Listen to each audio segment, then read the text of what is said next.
Good morning, revealing truth. Good morning, children of God. Good morning. It's a pleasure to be with you this morning. It's a blessing. Oh, God. Yeah, God is good. God is good all the time, and all the time, God is good. Our word today is coming from the main scripture is Matthew 13, verse 24 to 30. And the subheading there is that the parable of the weeds. So that's what we are going to be talking about today, but I don't have anything concerning that. Let us pray that the Holy Spirit will do it himself, because he's the one who knows what you need to hear concerning that and what I need to hear concerning that. So let us pray. Our Heavenly Father, in the mighty name of Jesus Christ, we thank you, Father. We give you glory because you are great and you are like it all the time. Father God, we thank you for this wonderful day that you have made for us. We thank you and we promise you that we will keep a good attitude in this day, that we have received and will go through it with gladness and gratitude and just a good attitude overall, because it's a gift that you have given unto us. We thank you, Father God, for this opportunity that we come together in your presence, because you said whenever two or more people gather together in your name, you manifest yourself physically among them. So Father God, we know that we thank you that you are already in us, but now you have come to be in our midst. You are surrounding us. You are above us. You are everywhere, Father God. We are thoroughly protected. We are thoroughly surrounded. Thank you, Father God. Thank you. Here is the word, Father. The parable of the weeds. Father God, what are you wanting to say to us, your children? I mean, these are your children. These are your people. Hey, and this is your word. I just give it back to you. And I thank you, Father, for giving me exactly that which you want me to speak in this moment. Thank you for your Holy Spirit. Holy Spirit, I was told that you are my teacher and you lead the way and you show me things that I don't know. You teach all things. So you teach the word today, as always, because I don't have anything to say to the children of God, but you do. So over to you, Holy Spirit. But meanwhile, I render all my faculties to you. Use any of them as you please to get the word to the children of God. Thank you, Lord Jesus Christ. Thank you for dying for us while we were sinners, wallowing in our sins, being nobodies and with no God in the world. You came to us before we even knew you, before we even asked you for forgiveness. You gave your life. And you took it again for us. So we thank you for everything that you achieved on our behalf through your suffering, your life here on earth, your death, and your resurrection. We thank you for all that you have achieved on our behalf. And we are very privileged to be called your children. We are very privileged that you are connected us back to the Father in this way. Now that the Father is no longer angry with us, we are living in harmony because of what you have done. We thank you. We thank you so much. And we love you. Our love may not, come the way it should. It may not present the way it should. But in our own way, we love you, Lord Jesus Christ. We love you. We know we don't have the capacity to love you the way you love us. But thank God you love us anyway. And we thank you that you never leave us nor forsake us. Thank you, Lord Jesus Christ. Thank you, Father God. Holy Spirit, thank you. Here is the word, and here I am. Do your thing, Holy Spirit. In the name of Jesus Christ, I pray. Hallelujah. Thank you, Jesus. Okay. I will read from the Passion Translation, and it says, the parable of the weeds. Then Jesus had already taught about the parable of the sower, and he explained what it means. I think we once spoke about the parable of the sower here, and I know that you have heard it plenty of times before. So the next thing that Jesus Christ spoke about, chinhu chinotevera Jesu chavakataura pamusoro pacho vapedza kutaura pamusoro peparabo yemukushi wakakusha mbeu dzake, dzimwe dzikawira panzira, dzimwe paruware, dzimwe pamatombo, dzimwe pavhu rakanaka. Vapedza izvi ndobva vatsanangura kuti zvinorevei. Vachipedza ndokubva vapinda muparable of the weeds, muparable yemasora. Regai tinzwe kuti inoti kudini. Hanzi iyo inotangira pa 24, Matthew 13 verse 24 to 13. Inoti iyo, then Jesus taught them another parable. Heaven's kingdom can be compared to a farmer who planted good seed in his field. But when everyone was asleep, everybody say asleep. Everybody say asleep. Hey, an enemy came and planted weeds among the wheat and ran away.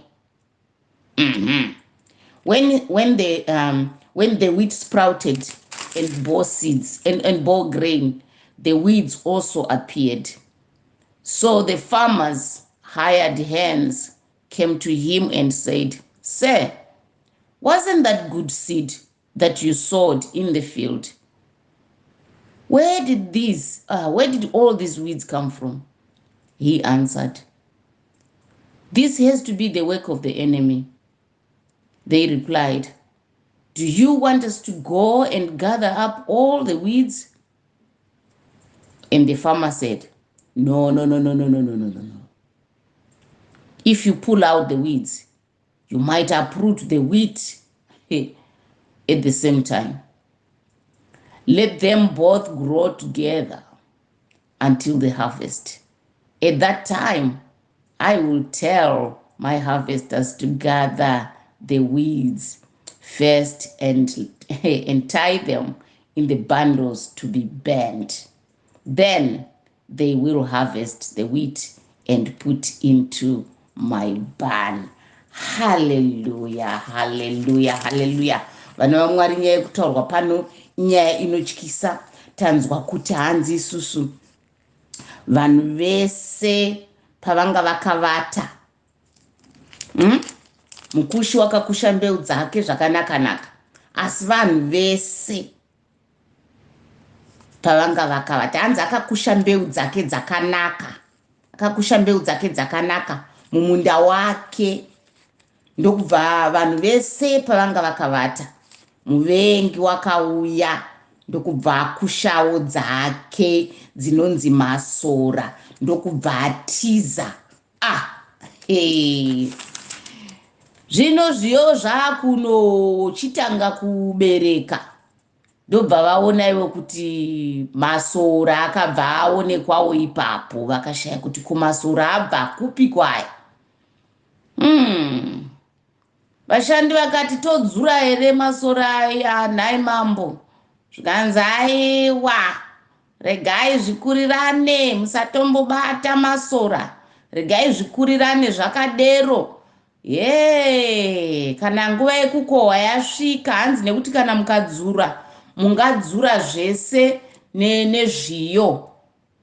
Saka regai zvikurirane zvakadero, kuitira kuti kana nguva yekukohwa yazouya, vashandi vangu vakohwi, vashandi vangu vekukohwa ndo vandichazotaurira kuti vachitanga manje, nekuti zvinenge zvapachena, nekuti masora anenge asina zvibereko, zviyo zvinenge zvine zvibereko. Saka chero mamwe masora akaita zvibereko, asi ndinotozviona kuti zvibereko izvi hazvisi zvibereko zvezviyo, zvetaipi yezviyo. Saka zvinenge zviri nyore kuti masora ane zvibereko zvawo ega nemasora asina zvibereko zvachose. Ndobva ndati dzura yese iwayo moasunga pamwe chete, munoakandira mumoto kuti agotsva. And then kana masora aya atsva, tochiharvesta, vobva vachizoharvesta. Pane nyaya pano vadikana. Pane nyaya pano. Ndine imwe scripture, Luke 9 verse 51 kusvika 56 inotaura kuti Jesu vanga vakuenda kuJerusarema kekupedzisira kunofa, vakapfuura nekusamaria. Asi vanhu vekuSamaria vakaramba kugamuchira Jesu. Saka zvikanzi izvo pa 51, as the time approached for him to be taken up to heaven, Jesus resolutely set out for Jerusalem, and he sent messengers on ahead who went into a Samaritan village to get things ready for him. But the people there did not welcome him because he was heading for Jerusalem. When the disciples James and John saw this, they asked, "Lord, do you want us to call fire from heaven to destroy them?" But Jesus turned and rebuked them. Then he and his disciples went to another village. Hallelujah, hallelujah. Inyaya imwe chete yekuti isu sevanhu tinenge chida kutodhila nazvo ipapo kuti tibve tatongopedza nazvo. Asi shoko raMwari roti Mwari vedu ndiMwari vane patience. Vanoti regai zvikurirane zvakadero. Hallelujah. Yeah.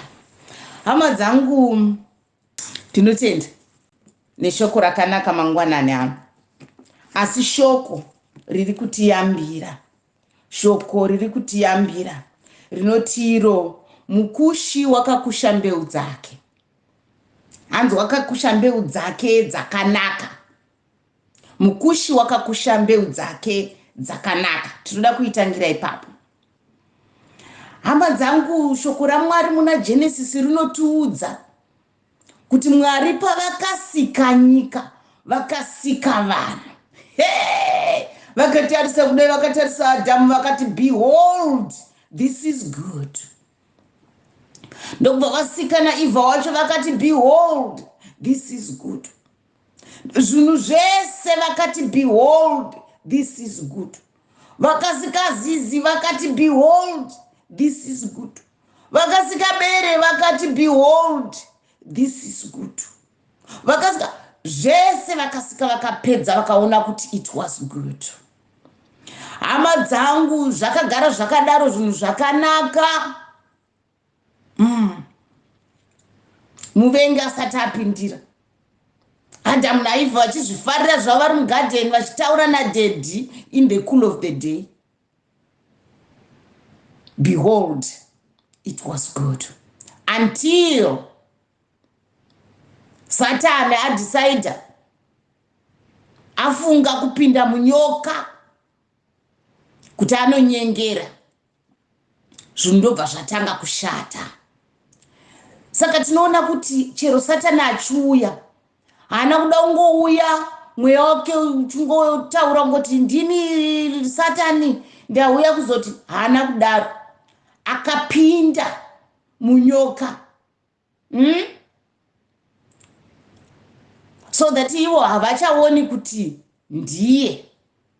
Vakuona nyoka vangoti, nyoka, it was a good animal. It was a good animal Mwari pavakaisika. Saka Adamu naEvha vachiona, havana kuona kuti zvaipa pano. Satani akapinda imomo kuitira deception. Ndo mweya unoshandiswa naSatani kana achida kuita chese anoshandisa deception. deception, kushandura chokwadi zviri satoso obva achiita kuti chokwadi chiya chava nhema chinongoshandurwa zvishoma chatochinja choenda chichinja kusvika chaso far away from the truth. Handiti munozviona vakatanga vakati ma-equal rights akanaka vakuda kuputsa misha yevanhu. Ma-equal rights iwo uri munhuwo murume munhu saka iwo wakadaiwo iwo unoenda kubasa iye anoenda kubasa saka zvikadai vauya ipapo vavhiringidza zvinhu. Vanhu vakafunga kuti ndo pazvatangira zvapera zvatazviona kwaiva kutanga. It was just the beginning.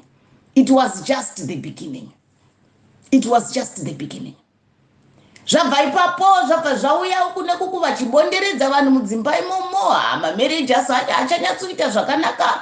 Respect dzacho hadzichabudi zvakanaka. Maresponsibilities achona akanyana. Hazvichanzwisiki kuti chichiri kubetika pano. Zvabva zvanzi aiwa zvine basa reko zvokuroorana chipepa chete. Garai mese kana mawirirana chikuru mawirirana pamwoyo penyu. Deception. Zvabva ipapo zvikanzi hazvina mhosva wogara naye kuti chero muri vakadzi mukangodanana muri rudo harunei nemuviri. Rudo riri mumwoyo ndo zvinotaura shoko raMwari. Saka muviri une basa reko. Nyange mukaibatanidza muviri wako iwe mukadzi nemukadzi, murume nemurume, hazvina chinonetsa. Rudo batanzai. Munozvarirwa mwana neumwe zvine basa rechii? Munozvarirwa mwana neumwe. Kana mazvarirwa mwana neumwe, mwana hazvina mhosva kuti wamuzvara here kana ndoumwe munhu, which is true. Saka munongozvarirwa kamwana neumwe munhu, murume nemurume, matoo dhedhi nadhedhi, mukadzi nemukadzi, matoo mama namama. Zvine basa rei? Muine rudo, muchida mwana ine rudo, muchitomupa zvinhu zvakawanda kudarika zvasingapuwi nevamwe vakaroorana murume nemukadzi. Mwana iye anenge achitori neupenyu huri nani kupfuura mwana wesa. Deception of the enemy. Tikafunga kuti atazviona izvi zvenyu zvikanzi aiwa hazvipereri ipapo. Kana muri mukadzi nemukadzi mukamona zvenyu kana chero uri mukadzi ukaona kuti wakazvarwa mubhodhisiri, because Mwari vanoita mistake. Chero Mwari chaicho vanotoita mamistakes nekuti kuzosvika Satani mukaona akadai dai vakava muziva ngadai vanhu vanotaura zvinhu zvakawanda munyika umama dzangu. Asi zvonzi pakutanga zvinhu zvese zvanga zvakanaka. Nyaya ichinda mberi zvikanzi hazvina basa. Kana uona uri mubhodhisiyo Mwari vakaita mistake, unoenda mazodo tine masurgeons ane mapanga sharp. Vanotoziva zvavanoita, vanonovenzenga zvisingafani kuvepo, vachinamira zvinofana kuva ipapo. Zvokuti kana uri mukadzi unobuda mumoto womurume, kana uri murume unobuda umwe mukadzi. Vagoita mapiritsi mishonga yavo vanokupa kuti kana uri murume nzwi rako richichinja riite rechikadzi nekuti Mwari vakaita mistake. Kana uri mukadzi vhesi rako richito deep kuti uve murume nekuti Mwari vakaita mistake. The deception of the enemy. Hazvina kuperera ipapo. Zvakatanga kuramba zvichinja. Rudo chero dombo kana waona kuti iwewe you are in love with a stone. Hold on a ceremony. Vanhu vouya vaunganira dombo iroro wochata nedombo iroro zviri kuitika. Kana uri muti wochata nemuti iwoyo zviri kuitika kuno kwatigere kuno.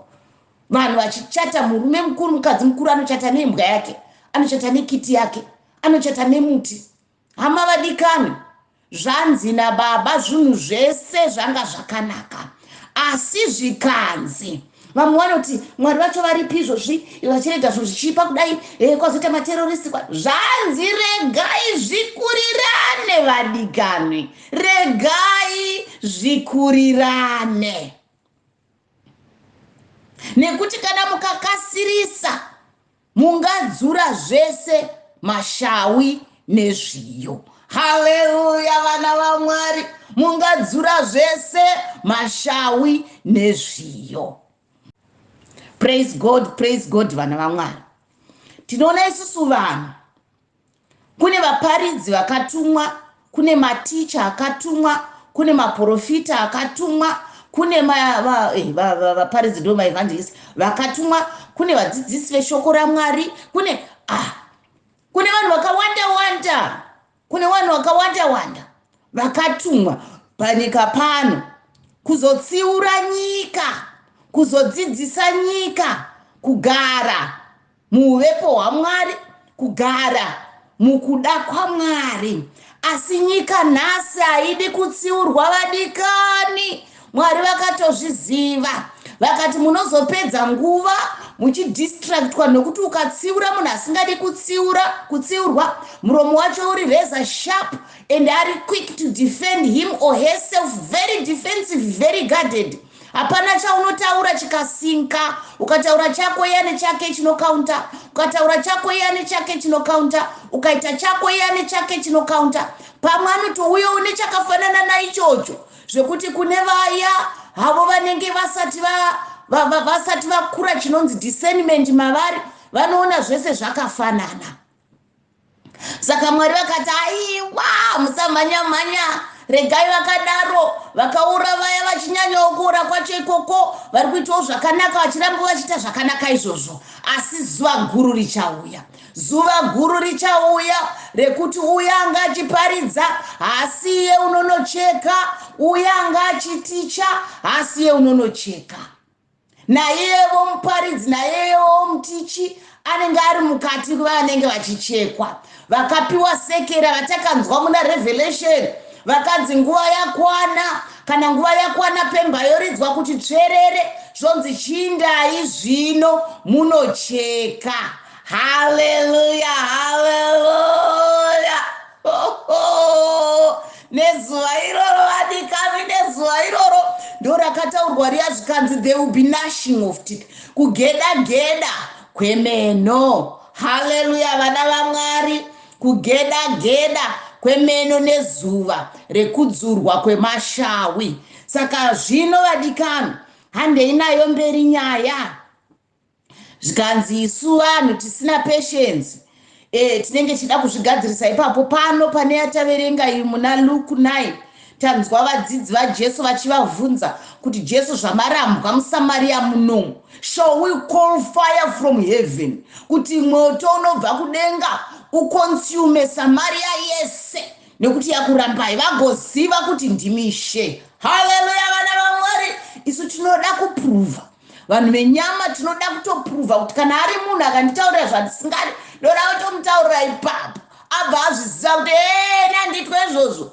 Kana shamwari dzambuya wako dziridzo dzakakujaidza, ini handisi shamwari yambuya wako, handiitirwe izvozvo, ndinoda kunyatso kukutaridza kuti ini ndinani. Haleluya, haleluya.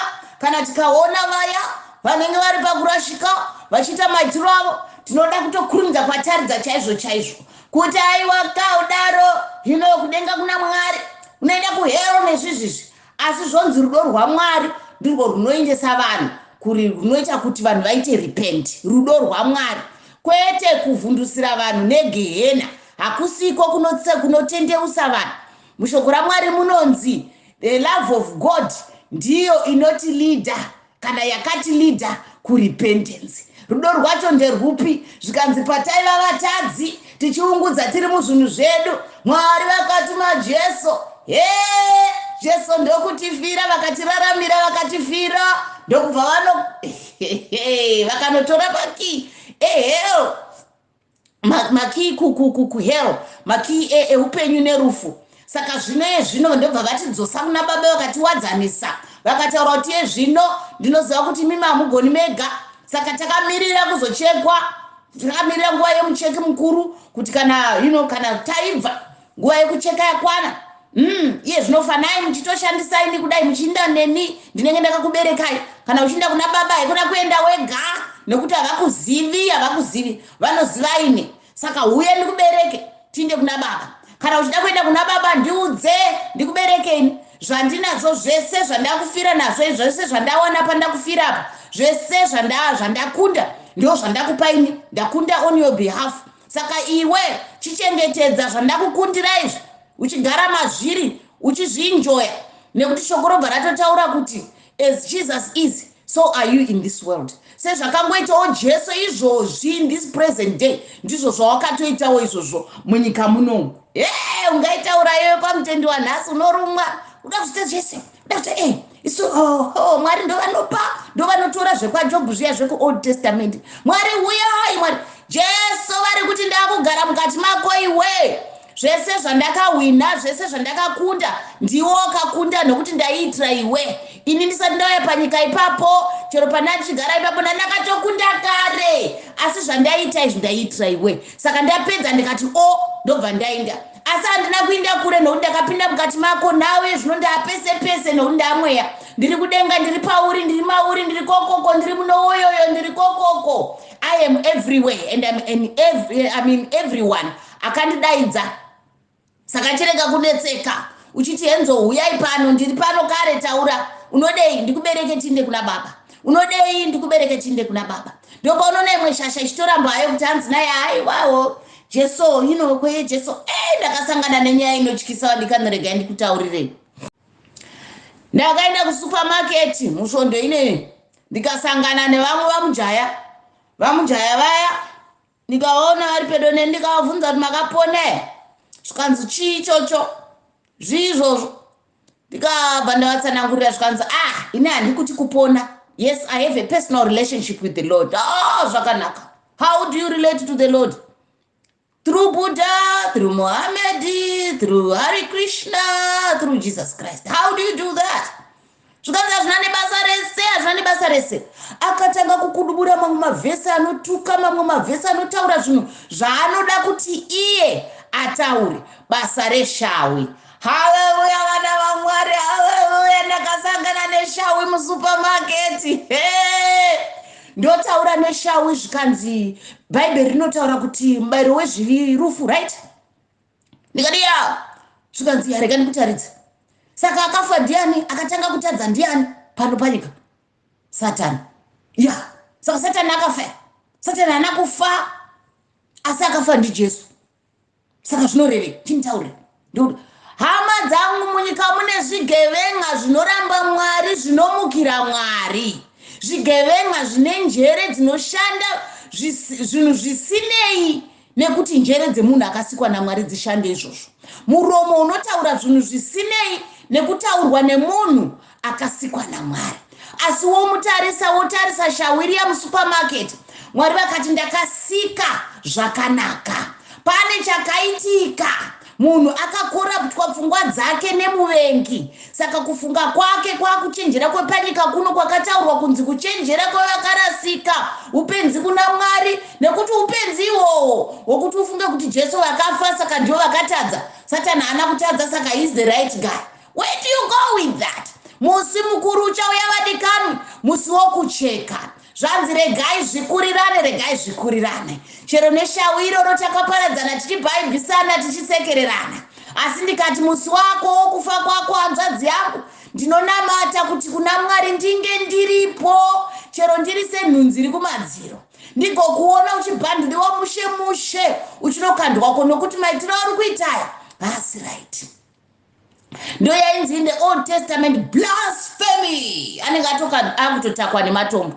Old Testament blasphemy. Anenge akutotakwa nematombo. Ukangorasa muromo chete muOld Testament uchitaura zvakaipa pamusoro pemadzibaba avo, uchitaura zvakaipa pamusoro paMwari wavo, kwete Jesu wavo, paMwari wavo, wakutotakwa nematombo. Maibva vazvipedza ipapo. Asi panapa tiri mubhuku raMathew vachiita transition yekubva, tichiita transition yekubva muOld Testament tichiuya muNew Testament. Tinoti gogogoi pana Mathew ipapo. Ndo patinoti gogogoi pana Mathew. Zvikanzi nababa, aiwa, chiregai kunetseka nokutaka vanhu nematombo. Regai zvikurirane.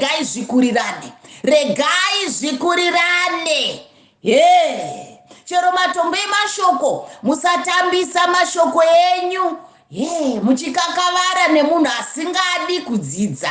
Musatambisa mashoko enyu muchikakavara nemunhu anoziva zvese. Regai zvikurirane. Vadikani, hanzi nababa, regai zvikurirane. Mashawi nezviyo, regai zvikurirane. Zvichaonekwa pakukohwa. Zvino pakukohwa ipapo chichakohwewa, tese tinotochiziva. Haleluya vana vaMwari. Nekuti shoko raMwari rinotitaurira iro kuti Jesu hands I am the vine and you are the branches. Hey, zvibereko zvinoitwa pamabranches apo naye. Saka zvikanzi zvibereko iyi waita hako zvibereko, asi zvibereko zvako zvibereko iyi zvawabereka. Nekuti zvibereko zvinotarisirwa kana uri matavi akabatana pamuvine vine unonzi Jesu Kristu, hanzi unofananidzwa nemuti wakasimwa pahova dzemvura wekuti leaves acho they are evergreen, netaproot yacho mudzi uya wepakati unoenda pakadzikadzika nekuti hauna chinoutambudza. Mvura iri papo, oxygen, zvese kabreeze kaya chero kukapisa sei river bank ipapo panenge paine kabreeze kaya kanenge kachiti fefe. Saka muti uyu hauna chinoutambudza, hanzi uri mumvura. Saka wakasimwa pahova dzemvura, hanzi nenguva yakafanira unobereka zvibereko. Kana nguva yangofanira chete enda pamuti iwoyo unowana zvibereko zviripo. Haleluya vana vaMwari. Zvino ini newe nguva yedu yakafanira nekuti tiri munashe. Tisu takasimwawo pahova dzemvura ipapo. Mvura ichierera uku kabreeze kachifefetera, isu tiri ipapo. Zvanzi nguva ikangofanira matiri munenge mine zvibereko. Asi taita dambudziko vadikani, taita dambudziko yevanhu vanozviti vakasimwa pahova dzemvura, vanhu vanozviti tiri mabranches akatachwa pana Jesu, asi zvibereko zvacho hazvisi kupindirana. Zvibereko zvacho hazvisi kupindirana vadikani. Zviyo zvaita tsanga dzechibage, dzinde rezviyo raita tsanga dzechibage. Zvikanzi zvafamba sei, asi Jesu vakatipa guideline. Zvikanzi zvibereko zvandiri kutarisira pamurimi zvinoti rudo, moyo munyoro, moyo murefu, kuwadzana kwakanaka, kuteerera baba. Hanzi ndo zvibereko zvacho zvatinoita izvi. Rudo. Kana taamuna Jesu, nekuti Jesu vacho ndivo rudo, saka tingashaya sei rudo? Irwo rudo rwacho rwuri matiri. Rwaendepi?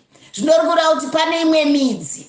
Rudo rwaJesu runodzika pakadzika, asi pane mimwe midzi.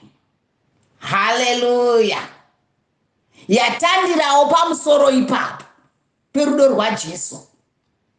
Saka zvinokana kanobata kuti udzure kudai, be careful. Unogona kudzura zvese. Saka zvinozvanzi kana iwe wabereka zvibereko zvisati zviri izvo zvatakanzwa zviya. Zvibereko zvinoti upombwe, zvinoti umbavha, zvinoti mwoyo wakaoma, zvinoti mabasa ese akataurwa kare. Akanzi the fruits of the flesh or the works of the flesh. Akataurwa muBhaibheri. Tinoaziva mabasa iwana. Kuti akanziwo the fruits of the spirit. Ndo atinodai. Asi zvanzi muimba yaMwari, pavana vaMwari vanozviti ivo isu tisu vakanaka vacho, nekuti uri matiri wakanaka. Hatina kunaka vadikani nekugona kwedu, nekuti shoko raMwari rinotaura kuti mabasa ako iwe aunoti the best. Ukandiunzira ndinoona ari like a filthy rag. Saka kuda kuti hapana chakanaka chatingati isusu chakanaka chatingoya nacho kuna Mwari kuti nhasi I have done good father. Look, kana chakanaka chiri muna Jesu. Saka Jesu vakati ndamauriwo mandiri, iwewe chingondihauza chete, ndava ina handichina malegs, handichina mahands. Saka nekuti iwewe you are housing me, ndakukupa pfungwa dzangu, takunzi now we now have the mind of Christ. Saka kana tine mind of Christ tiri kufunga saniko vadikani. Mind of Christ ndiyo mbeu yakanaka yanzi yakadyarwa mukati medu. Kwa isu sei tichifunga mafungiro adhiabhorosi. Zviri kubva papi? Kuzvikudza, kunyima, kuvenga, kunyengera, upombwe, kuba, ruchiva. Ruchiva rwakanetsa muvhiki ino yatatiri. Wakabvumburudzwa pagrupu panapa. Asi tikapona here kubva paruri? Tikapona here kubva paruri? Zvakataurika Asi pano vadikani shoko raMwari riri kutaura kuti iwayo mashawi. Saka zvino kana watoonawo kuti muti wacho uri kubereka zvibereko zvisiri izvo, muti uri kubereka zvibereko zvisiri izvo, Jesu vachiuya hakutanhwi zvibereko, kuri kutanhwa muti wacho iwoyo. Saka zvanzi miti yacho yese iyo inenge ichibereka, kana makwenzi acho iwayo ari kubereka zvibereko zvisiri izvo, andeyo aise achabhanduriwa pamwe chete, anodzurwa obhandurwa pamwe chete, okandwa mumoto, kuti vaone kucheka zviyo zvakanaka, kuti vaone kukohwa kune makwenzi akabereka zvibereko chaizvo chaizvo zvazvakatumwa. Nekuti paya Mwari vachisika nyika, ndinorangarira muna Genesisi, zvikanzi vakasika mahebhs ese, vakasika mafruit trees ese, vakasika zvese mafruit kwenzi zvese vakazvisika. Vadero vakabva vati chindai munobereka mumwe nemumwe ubereke zvakafanana newe. Haleluya vana vaMwari. Saka zvino kana muti wakubereka, kana gwenzi rakubereka zvibereko zvisiri izvo zvarakatumwa, zvisiri zvekaindi yaro, zvanzi iroro ndo rinoya richidzurwa, robhanduliwa rokandwa mumoto. Vadikani, kurarama panyika ino kwakaoma enough as it is. It's so hard kurarama panyika ino, nekuti takaregedzerwa chikara panyika ino chinonzi Satani. Zvikanzi naJesu, endai ndakupai simba rekuti kwamunoenda kwese munonoharvesta mamiracles, masigns and wonders, kwamunoenda muchinoshumira shoko raMwari. Paunofamba iwe wakatotakura, you are a carrier of miracles, you are a carrier of signs and wonders. Asi munozviwana zvese izvozvo with persecutions. Ndizvo zvatakataurirwa. Saka zvino zvatanzi tinozviwana with persecutions. Tichagochemezve mumapersecutions imomo, handei vadikanwi, tichipersecutwa uku tichiexecuta, uku tichipersecutwa uku tichiexecuta. Apa tiri kuti patinenge tichizungirirwa, tichitambudzwa newakaipa, isusu tichitobereka zvibereko ipapo. Tichitambudzwa newakaipa, tichitobereka zvibereko ipapo. Tichitambudzwa newakaipa, tichitobereka zvibereko ipapo. Haleluya, haleluya vana vaMwari. Ndo zvatakatumwa naBaba izvi. Hatina kutumwa kuzodzura masora nguva isina kukwana. Zvanzi regai zvakadero zvikurirane, regai zvakadero zvikurirane. Vadikani, zvanzi baseline. Baseline ndeye kuti tese takanaka. Baseline inoti tese takasikwa takanaka, tese takaberekwa takanaka, zvese zvakaberekwa zvakanaka. Zvino sarudzo idunga munhu vadikani. Haleluya vana vaMwari. Sarudzo idunga munhu kuti iwewe uri kuda kubereka zvibereko zvipi, nekuti takapiwa karo kanonzi self will matiri. Self will ndiyo fertilizer yacho iyoyo. Inokonzera zvibereko kuti zvibereke. Nyange pakuberekwa kwazvo saizi yazvo inenge yakasiyana siyana. Pane zvikurukuru zvidhafu zvatinombonzwa panapa hanzi Mwari vakuitira zvidhafu. Kune self will inoberekawo zvidhafu. Kwoitawo self will yakangotsonga. Kwoitawo self will isiri iri indecisive, inoti ikadai yoti wishwashuku, ikadai yoti wishwashuku. Zvibereko zvacho zvinonzi wishwashness. Zvibereko zvacho naipapo zvinenge zvichinzi lukewarmness. Lukewarmness yakataurwa kuna zvakazarurwa, zvikanzi haupisi hautonhori. Saka ininiwo ndongokusulusa muromo wangu, nongodzungudza muromo wangu momo, ndobva ndasvipa kwakadero. Saka vadikani, nhasi nyaya iri pano inyaya yekuzvitarisa mukatikati. Wona wewe paunofamba kuti chii chinokutevera. Pawabva iwe ukangofamba pawasvika, vanhu vanosara vachiti here Mwari ngavakudzwe. Kwete Mwari ngavakudzwe nemashoko, nekuti vatendi vanhasi tinonyengera ende tinonyengerana. Tichitozviona kuti zvazviiti izvi, asi ungamutaurira here munhu? Kana unongoti Mwari vakuitire zvakanaka, kana Mwari ngavakudzwe, totenda Mwari nekuda kwenyu. Uchingobva ipapo havachatendi Mwari nekuda kwako. Saka ndo zvatiri kubvunza zvibereko zvacho ipapo. Kwete zvinoitika uri ipapo, asi zvinoitika wabva. Paunobva iwe, vanhu vanosara vachiti kudii? Vanhu vanosara vachiti kudii? Mwana waMwari paunenge wabva vanoti here tinotenda Mwari noupenyu hwomukadzi uyu, tinotenda Mwari noupenyu hwomurume uyu, tinotenda Mwari neshoko rakanaka, tinotenda Mwari dai vavasi mai vaya, dai vavasi baba vaya, dai vavasi mai vaya, dai vavasi baba vaya. Mukaenda mudunhu rakazara vanhu, dunhu rasabhuku, mukasangana nevanhu one by one, muchibvunza kuti ndandichidawo kuti ndiwane munhu angandibatsira, ndiani angandibatsira, ndoenda papi? Munonzwa mazita mamwe chete wayo ndo anoramba achibuda throughout. Mazita mamwe chete ndo anoramba achibuda, asi dunhu rakazara nevanhu. Mwari voti regai zvikurirane, sabhuku haana kuvadzinga, anotovaziva. Dzimwe nguva naiyewo ipati yevakaora, ipati yegengi revakaora, asi haavadzingi. Zvanzi regai zvikurirane, regai zvikurirane. Vadikani, ngatingwarirei patinofamba, zvatinoita mifungo yedu, tirege kuve vakamirira kuzobhandliwa pamwe chete nemasora, kuti tokandwa uko kuti titsve. Ngationei mabasa edu kuti anotisvitsa kuupenyu usingaperi. Takatosiya tamodhilirwa kare naJesu Kristu veNazareta, vakatiudza kare mabasa achona iwayo atinotarisa, mabasa acho atinotarisa iwayo kana tichida kuti tigokohwiwa mune zvakanaka, tisingadi kuti tiendeswe kubhanduro rezvinopiswa. Nekuti zvanzi takasikwa isu takanaka, asi muvengi akauya vanhu vakavata. Pane shoko ipapo pakuvata, zvanzi muvengi akauya vanhu vakavata. Zvino nhasi muvengi ari kutiuyira isu takavata.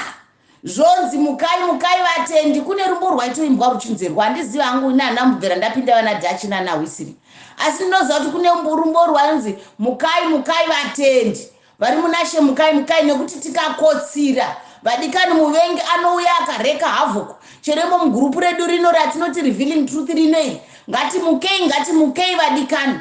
Nezuro kwakauya shoko rainziro, be wise as a serpent but harmless as a dove. Nyoka inogara musoro wakasimuka, ikangonzwa kavoisi kangoti kwachata, yatosimudza musoro, yamuposition. Asi isusu tinoita chiva inyoka but of a different kind. Inotivata so yoita flat level neground. Zvinoisa hatidi kuita sechiva, hatidi.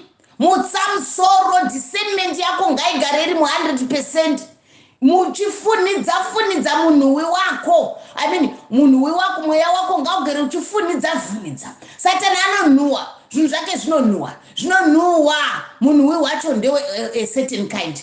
Unotounzwa uchinhuwa, munhuwi unounzwa uchinhuwa wechasatani kuti chinonhuwa. Vari munyika vanoti it smells fishy, there's something fishy. Zvino chinonhuwa munhuwi wekaindi iyoyo hachisi chamwari. Saka gara discernment yako iri 100. Haikona kukotsira mudikanwa, haikona kukotsira. Wakaponeswa ukapuwa zvipo zvemweya, asi rega kukotsira. Nokuti ukakotsira chero Satani anoya chikorapta pfungwa dzako. Kadudziriro kako keshoko raMwari kanenge katsveyama. Unenge wakushandisa shoko raMwari kuti rive zvaunodaiwe kuite zvarakatumwa naMwari. Vadikani, ndinoti haleluya. Ngatimukei. Mudikani muka.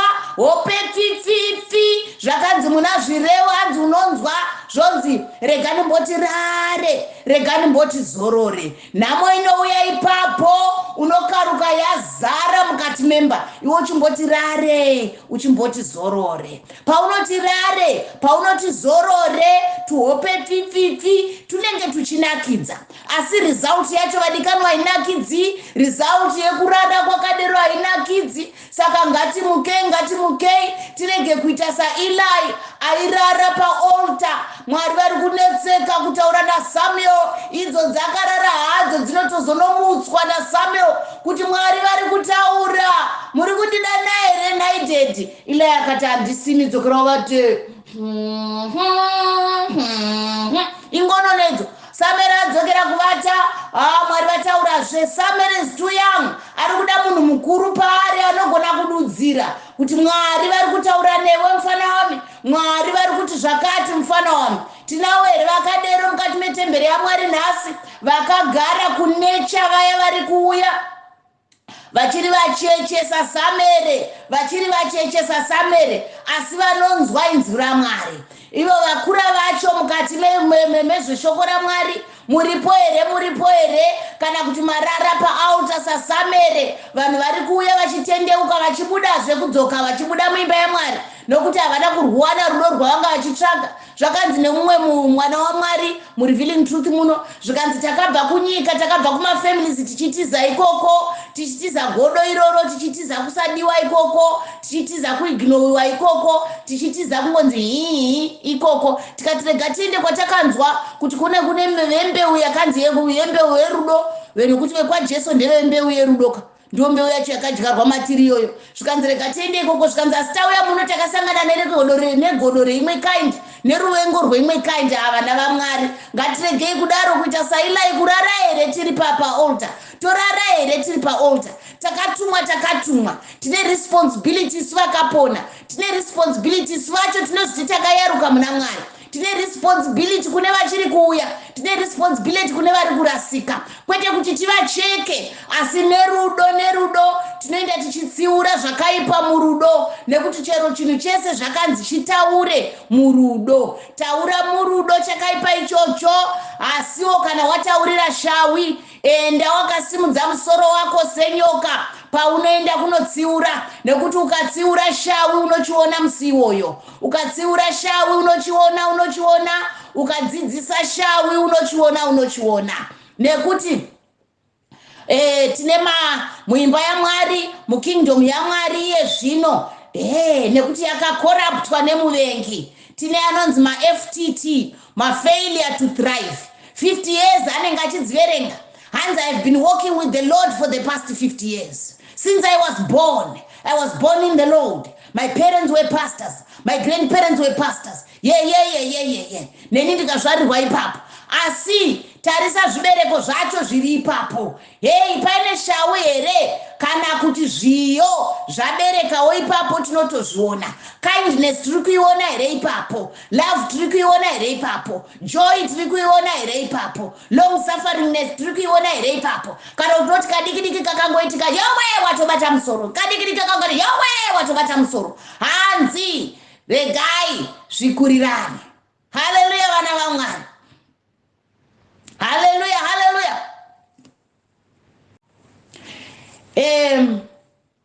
Ndoda kupa mufananidzo vadikana. Une mwana wako. Iwewe you are a millionaire. You are so rich in money. You are so rich mune zvinoora zvepanyika panapa. Mwana wako oenda kuchikoro. Obva anoudzwa kunzi tine trip opuwa bepa retrip. Tine trip next month. Tichaenda kwakati kukati. Saka endai munopa vabereki.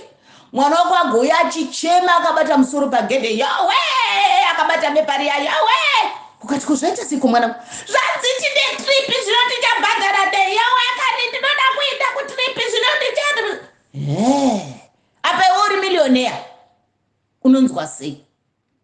Feeling iyoyo bata wakadaro ndo feeling ina dedi ndo feeling ina Jesu. Nokuti Mwari vakati in my son Jesus Christ I've given you everything pertaining to this life and godliness. Asi tinongochema kadiki zvikanzi uya kwandiri and all who call upon the name of the Lord shall be saved. Just call upon me. Muna Jeremiah zvikanzi ndiyo phone number yangu iyoyo usazogara usina juice nokuti it's no use kuva nephone number yangu kana usina juice haugoni kundifonera. Saka gara wakaita top up yako mwana waMwari kuti ugopota uchindidaidza namba dzangu 333 Jeremiah 33 verse 3 call unto me and I will answer you and I will show you things that you knew not. Hallelujah vana vaMwari. Saka ndipo patiri kuti isusu kana uri mbeu yakanaka uriwe zviyo zvacho zvakabereka zvibereko zvakanaka unoziva kokuchemera unoziva machemero. Isi takatoudzwa method yokuchema hatina kunzi musachema zvakanzi chemai asi muine tariro nokuti tariro yomuna Mwari hainyadzisi. Saka zvoonekwa machemero acho iwayo asina tariro, zvikanzi regai zvakadaro, meseji yemai. Vanochema munashe, vachichema kunashe vaine tariro munashe. Vanochema vasina tariro vese rechemai, meseji yemai. Tichazviona pakukohwa. Vanofamba mafambiro avo ane mateya, vanofamba zviri straight, mese fambai, fambai, mese fambai. Asi tichazviona pakukohwa. Tichazviona pakukohwa.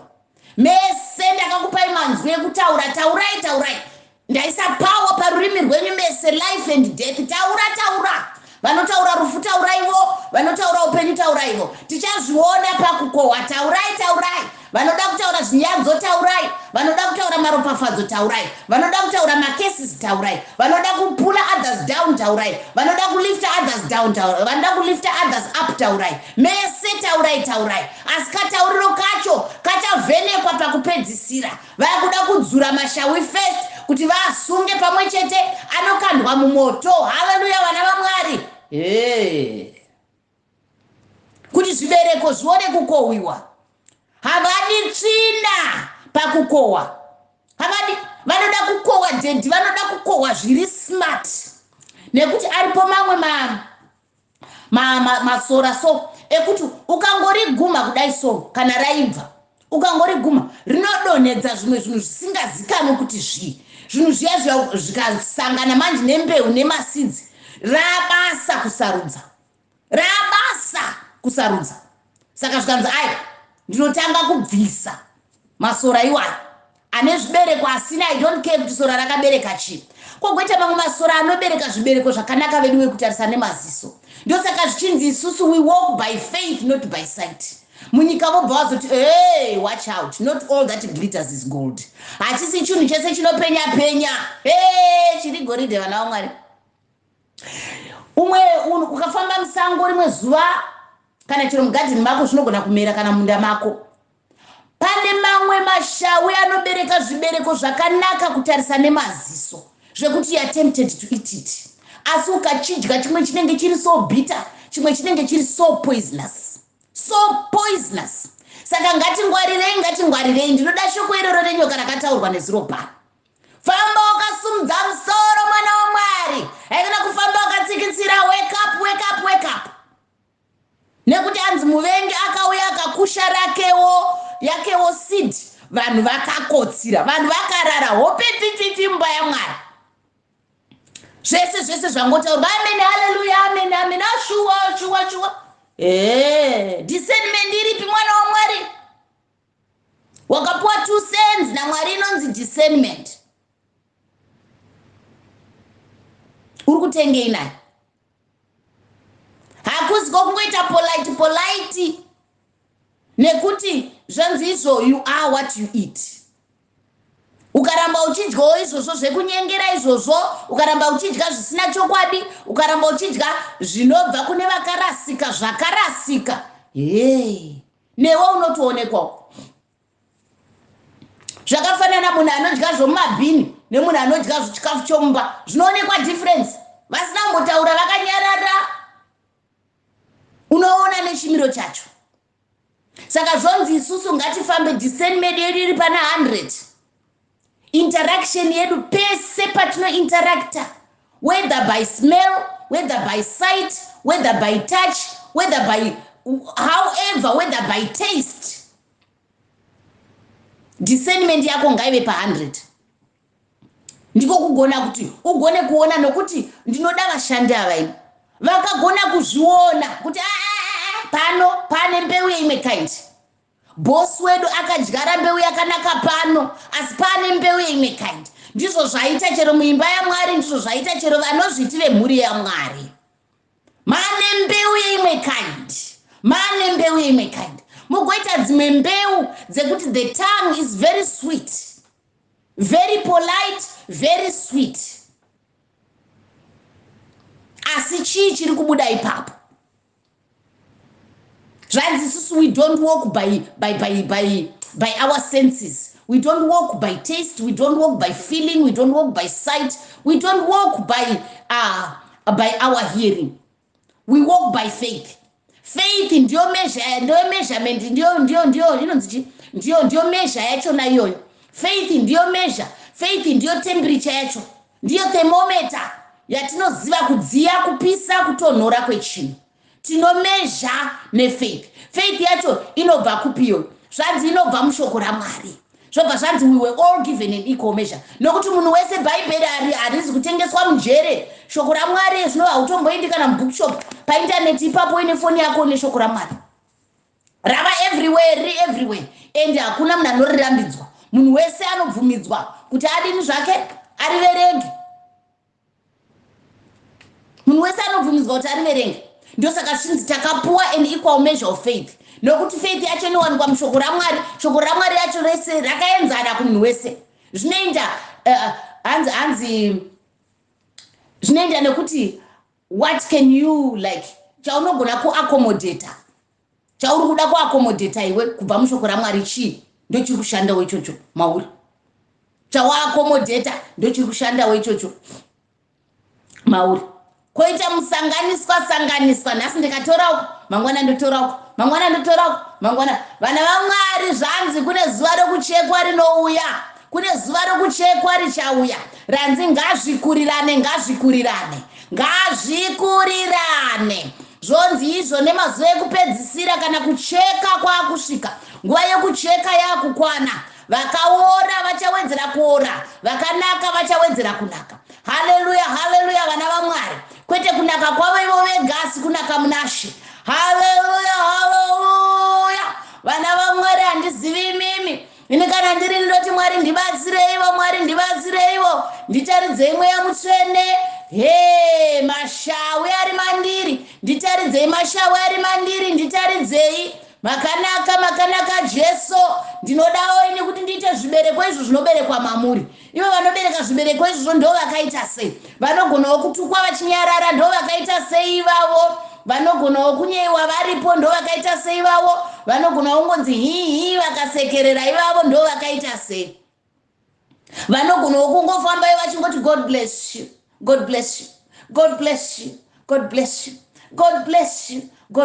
you. Oh, uri kudai, oh here. Uibadzara uri kudai, oh here. Mune mbeu here, oh here. Oh toraichi. Ndo vakaita sei vachona ivavo? Ndibatsirewo mweya mutsvene nditosa ivavo. Ndifambewo pandinosvika. Pasvike zvakanaka kuti ndikasvika. Kana nyange vanhu vangavabhenda misana yavo, nekunyadziswa vangavabhenda misana yavo, nekutambudzika vangavabhenda misana yavo, nekutochwa, neoperation.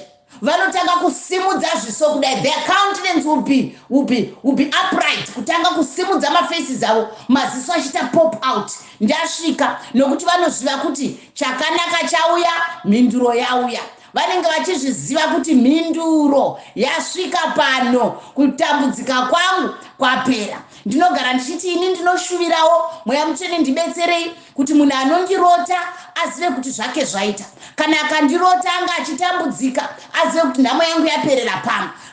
Azive kuti kana akandirota anga achirwara azive kuti ndapora pano. Kana anga asina school fees akangondirota oziva kuti pano Mwari vari kuti there is a way.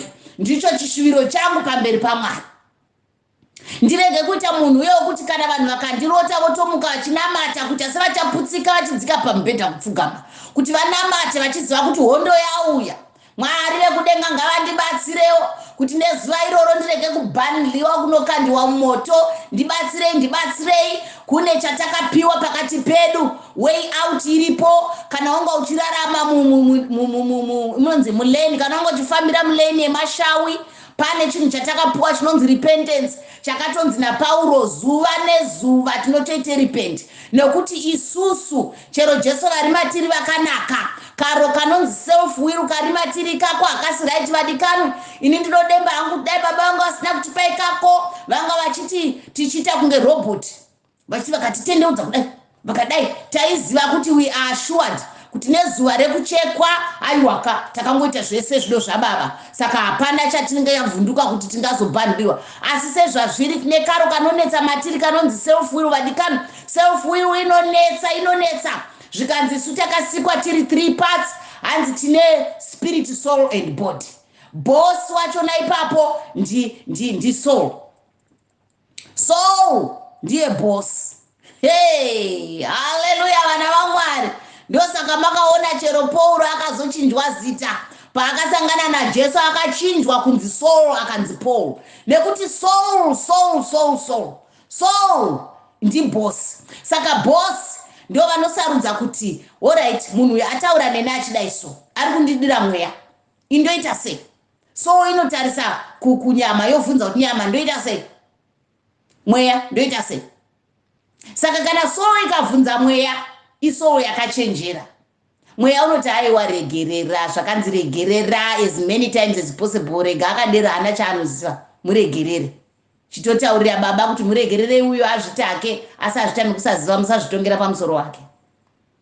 Asi kana soul yako ikavhunza nyama kuti ndodii, pfungwa dzako dzakubvunza nyama ndoita sei, mafeelings ako obvunza nyama, hey, munyama ndio mune zvibereko zvese zviya zvakataurwa zviya zveuori zviyezve. Saka munobuda uori imomo wakuresponda neuori. Saka vadikani, nyaya iri pano nyaya yakanaka. Tine way out, nekuti kuchekwa hakusati kwasvika. Tichine way out nekuti nguva yekuchekwa haisati yasvika, but it's fast approaching. Manya neupenyu hwako, indiri kumhanyawo nehwangu kuna Jesu ikoko,